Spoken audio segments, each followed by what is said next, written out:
बीच तो मुझे बड़ी खबर आ रही है, बड़ी खबर का रुख कर लेते हैं। बीजेपी सांसद गौतम गंभीर का केजरीवाल पर पलटवार देखने को मिला है। पिछले 8 साल में यमुना कितनी साफ कराई, ये गौतम गंभीर पूछ रहे हैं। एक भी नया फ्लाईओवर बनाया क्या, गौतम गंभीर पूछ रहे हैं। दिल्ली में प्रदूषण तो विपश्यना करने जाते हैं, गौतम गंभीर कह रहे हैं। दिल्ली के पैसे से दूसरे राज्यों में चुनाव लड़ते हैं, ये कहना है गौतम गंभीर का। सुनवाते हैं आप।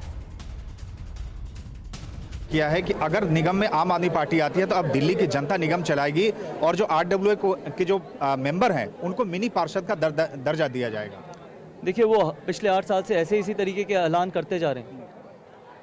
मतलब कोई एक व्यक्ति, कोई एक मीडिया हाउस उनसे ये सवाल नहीं पूछता, ना वो सवालों के जवाब देते हैं कि पिछले 8 साल में कोई नए स्कूल तो बताइए, कोई नया कॉलेज तो बताइए, कोई नया हॉस्पिटल तो बनाइए। आपके पास तो कोरोना के वक्त पे ऑक्सीजन लेने के लिए टैंकर भी नहीं था। गाजीपुर लैंडफिल के मुद्दे पे आप राजनीति करते। इस स्मार्टफोन के युग में भी ये फोटो स्टूडियो बना के साल में 30 लाख कमा रहे हैं।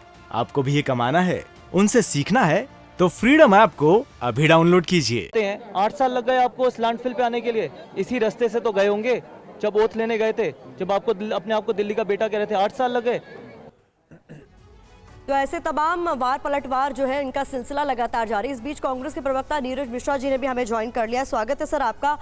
आम आदमी पार्टी क्या कह रही है इस चुनाव में, लगातार सुनाई दे रहा है। बीजेपी क्या कह रही है, क्या वादे करे, लगातार सुनाई दे रहा है। कांग्रेस कहाँ है सर? कांग्रेस हर चुनाव में गायब क्यों हो गई है? प्रतिमा जी, आंख बंद करने से अंधेरा जरूर होता है पर रात नहीं होती। तो आपने तो वही बात कर दी। कांग्रेस तो सड़कों पर है और कांग्रेस दिल्ली की जनता के दिल में है। इससे पहले जो आम आदमी पार्टी की प्रवक्ता कह रही थी कि आरडब्ल्यूए को ये लोग मिनी पार्षद का दर्जा देंगे, तो मुझे बहुत ज़्यादा हंसी आई। और केजरीवाल का वो बयान ध्यान आया जब पार्टी बनाने से पहले ये कहते थे कि किस मोहल्ले में शराब का ठेका खुलेगा या नहीं खुलेगा वो वहाँ की महिलाएं तय करेंगी। और जब बीजेपी और आम आदमी पार्टी मिलकर गली गली में शराब के ठेके खोल रही थी, तब वो मिनी पार्षद का दर्जा कहाँ गया?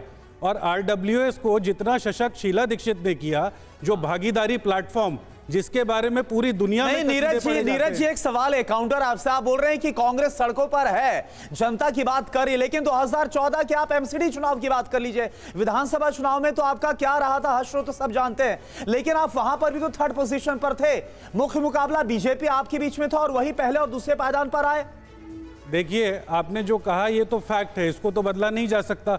और आप 2017 के चुनाव में आ जाइए तो 23% वोट के साथ कांग्रेस पार्टी वहां दिल्ली में फिर भी थी। और इसी अगर आपके जो आपने दलील दी नहीं, लेकिन तीसरे पायदान पर थे ना आप, तीसरे पायदान पर थे। समीर जी, दलील मान लें तो फिर गुजरात में ये जो पार्टी साथ में बैठी है 40,000 वोट मिले थे इनको, तो इनके बारे में बात कर समय क्यों खराब कर रहे हैं? तो जब राजनीति की बात आती है तो दिल्ली की जनता कांग्रेस को देख रही है, चाहे वो छठ पूजा की बात हो, चाहे पोल्यूशन को कम करने की बात हो। उनको पता है कि जो शीला दीक्षित का गवर्नेंस मॉडल था, जिसको आप शीला दीक्षित का जो गवर्नेंस मॉडल था उसके आधार पर चुनाव में जा रहे हैं। अजय शेरावत जी, एक सवाल बार बार आम आदमी पार्टी की तरफ से पूछा जा रहा है कि 15 साल तक आपकी सरकार रही, सत्ता रही एमसीडी में, आपने क्या किया? कोई एक काम गिना दीजिए, अब तक गिना पाए आप लोग? देखिए, प्रॉब्लम यह है कि वो जाकर के लैंडफिल साइट पर खड़े हो गए और उन्होंने उस पर पॉलिटिक्स शुरू कर दी। अगर मैं उनको बताना चाहूँ, एमसीडी के काम अगर आप गिनने लगेंगे, हम दिल्ली में 9 बड़े हॉस्पिटल्स चलाते हैं, 8 टीबी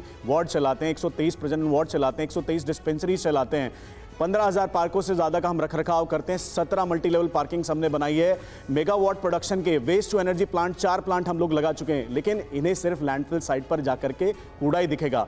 वो लैंडफिल साइट जिसका 900 करोड़ रुपए का जुर्माना एनजीटी ने अरविंद केजरीवाल पर लगाया, जब उन्हें लगा कि अब तो मैं फंस गया हूं, सारी कहानी मुझ पर आएगी, तो उससे पहले इल्जाम लगा दिया दूसरी एमसीडी पर। आज ये मिनी पार्षद बनाने की बातें कर रहे हैं, ये कह रहे हैं हम आरडब्ल्यूएस को स्ट्रांग कर देंगे।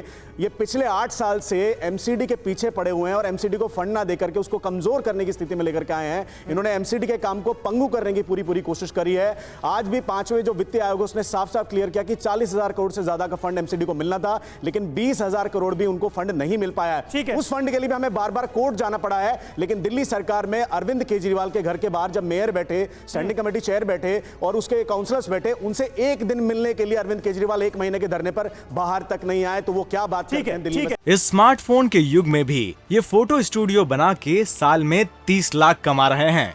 आपको भी ये कमाना है, उनसे सीखना है तो फ्रीडम ऐप को अभी डाउनलोड कीजिए।